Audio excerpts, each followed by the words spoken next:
Hi, I'm Sarah with the Simian Collective, and this month I will be painting Blissarah, The Wondrous End by 3D Art Digital.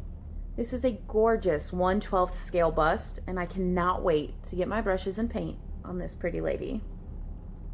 In order to make these horns, this is the steps that I took. I did this with just the straight color, that way I can do this on any of the other horns and not have to worry about mixing colors or anything. So as you can see, I have the different paints that I used right here.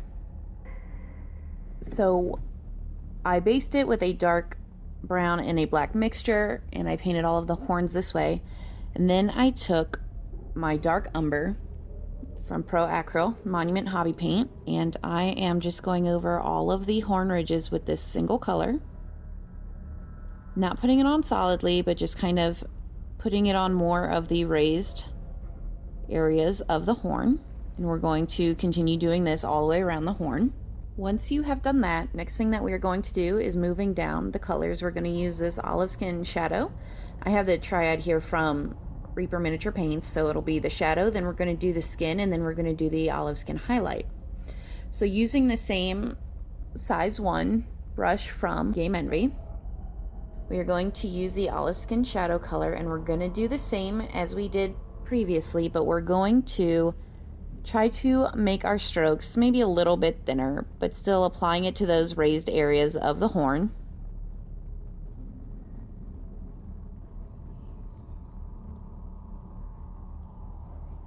We're going to do this all the way around the horn. Once we have done that color, for the last 2 colors, I'm going to go down a brush size to the single 0, again from Game Envy. And we are going to now use our olive skin. And same as before, we're going to go over those same areas, but we are going to, again, be doing even thinner strokes. And we are going to be focusing even more so on the raised areas. And we're going to continue this for the rest of this section. And finally, still using our smaller brush, we will use the olive skin highlight to focus more on the edges to really make the horns pop in small strokes.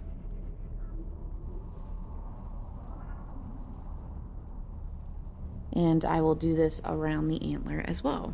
Once you do your edges, you now have your gorgeous little horns here.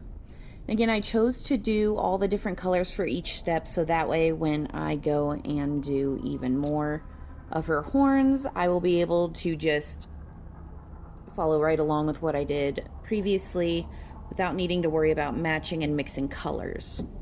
And then once it's all done, if I want to, I might even go in with like a cream and give them all a pop of color.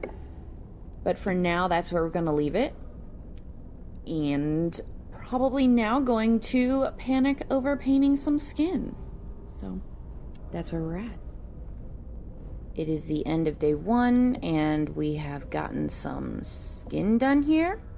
I was not planning on getting all of this skin done, but something happened, and then somehow this happened. I say somehow because I kind of did what I normally do with skin, but it just ended up really working out for some reason. Gave her some blood black eyes, and tomorrow we have a lot more work to go, but so far I think she's looking pretty good. So for the base, I want to have kind of dead looking, I guess, limbs, not quite so bright and vibrant for skin. So I'm taking some purple and white and some skin tones, and I'm using this eyeshadow application makeup brush to lightly get those dry brush on there. And as you can see, it gets the dry brushing on there, but it's very, very soft and not super harsh. And so I'm going to repeat this with maybe some extra colors, maybe some grays or greens in there before I then go and do a glaze of flesh color, and we'll see how this turns out. So after adding a bunch of different colors to the skin, I created this kind of goopy greenish peach and black sort of wash glaze that I've been putting on to kind of dirty up the hands a bit. And then I touched up the fingertips with some more skin tones, and I then went back over and applied some of the goop that I've made, as we shall call it, just in some key little areas to sort of fill in where it may have gotten too bright, trying to watch out for any spots that may have dried.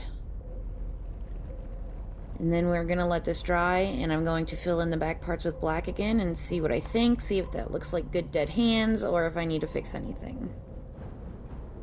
Now that I have the base looking like grungy, dirty hands, I am going to now make it look like that goo that's coming out with them is a bit more evil. Mwahahaha.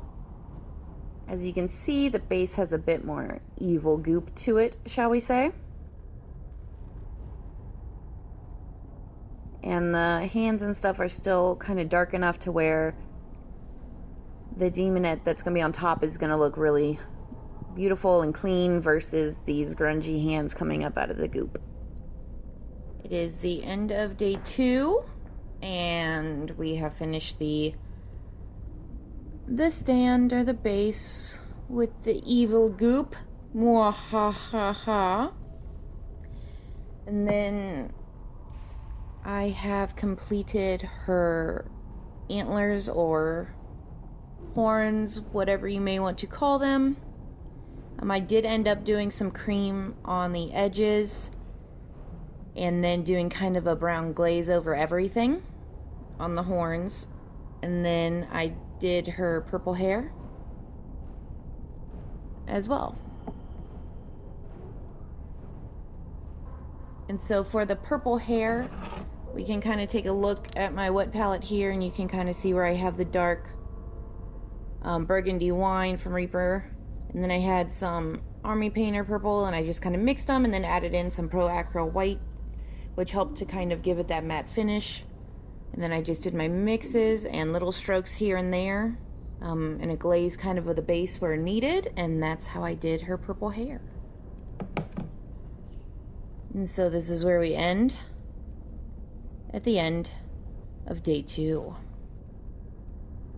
All that's left now is kind of her clothing, or accessories, we could say, and then, of course, her little baddie arms. All right. Yeah?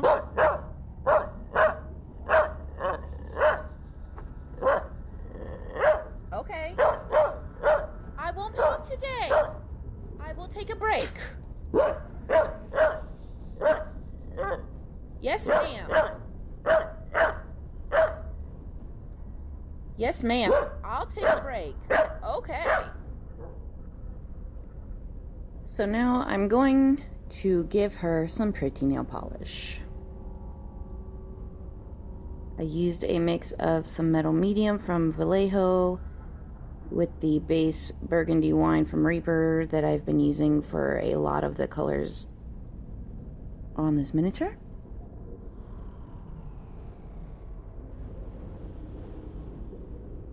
And I like to make sure that I get underneath the nail as well.